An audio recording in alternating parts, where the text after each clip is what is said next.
As the last strains of a waltz died away, Harriet Gordon looked up into Simon Hume's handsome face. Her heart skipped a beat as he bent his head toward her and whispered, "It's too early to go home, and it's a lovely night. Let's go for a walk." "Yes, let's," she whispered back. After a wonderful dinner and a few turns around the dance floor at Raffles, a walk in the warm tropical evening seemed the perfect end to a perfect night. With the lights of the hotel and the bright music of the band behind them, they strolled arm in arm across Beach Road to the beach itself. Away from the hotel, the soft night enfolded them. Harriet threw her head back to look at the stars, bright in the inky velvet blackness of the sky. She had had, maybe, one glass of wine too many, but she didn't care. The peaceful sea sighed as it lapped gently onto the white sand, and Simon pulled her away from the solidity of the palm groves toward the water.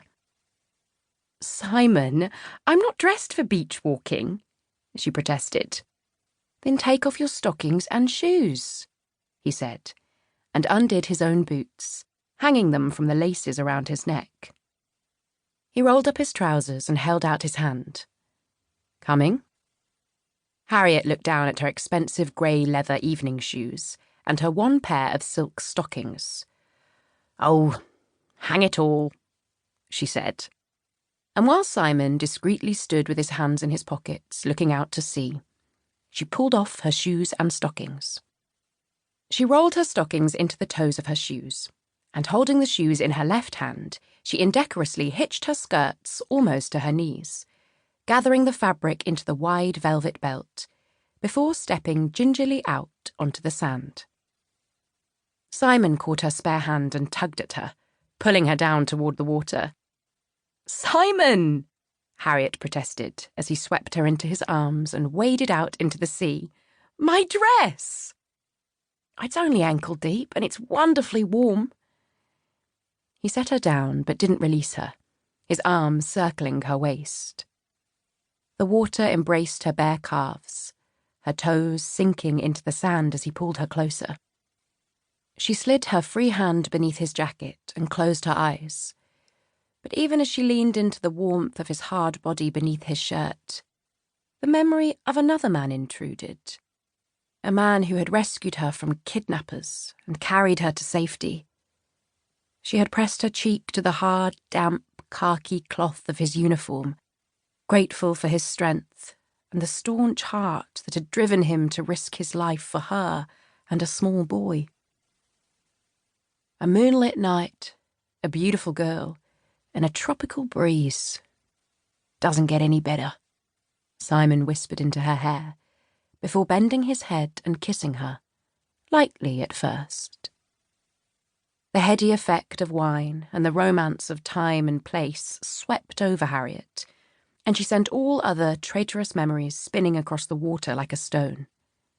She wound her arms around his neck and abandoned herself to the moment, allowing herself to respond to his kiss. She tasted the saltiness of his lips and breathed in the scent of soap and man. This should have been a magical moment, their first proper kiss after months of stepping out together. She held her breath, waiting for the sense that this was it, this was him. But she felt nothing. She pushed away from him, but he caught her hand. His brow creased as he studied her face. "Harriet, that was presumptuous. Presumptuous? They had been keeping company since August.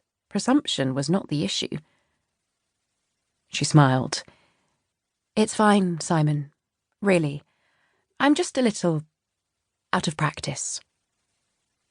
He brushed her cheek with his forefinger. "I know how hard it must be. But your husband has been gone a few years, Harriet. It's not fair that you should be alone." She stood quite still, unsure how to respond. Her hesitation came not from a loyalty to the memory of James Gordon. It was not James, but that other man who slid like a shadow between them. I just need time, Simon. I like you. I really do. Enough to... She stared at him. To... what? He looked at her, and in the moonlight 1,000 conflicting emotions crossed his face before he shook his head. It doesn't matter. The last thing I want to do is put pressure on you. Despite the warm night, she shivered. I think I should get home, Simon. It's getting late and I have a rehearsal tomorrow. Simon laughed. Not that damned show. It's bad enough I have to put up with medics rehearsing. I am a pirate king in the bathroom every night. I'll be glad when it's over. I shall ensure you have front row seats. I would hate for you to fall asleep, Harriet chided.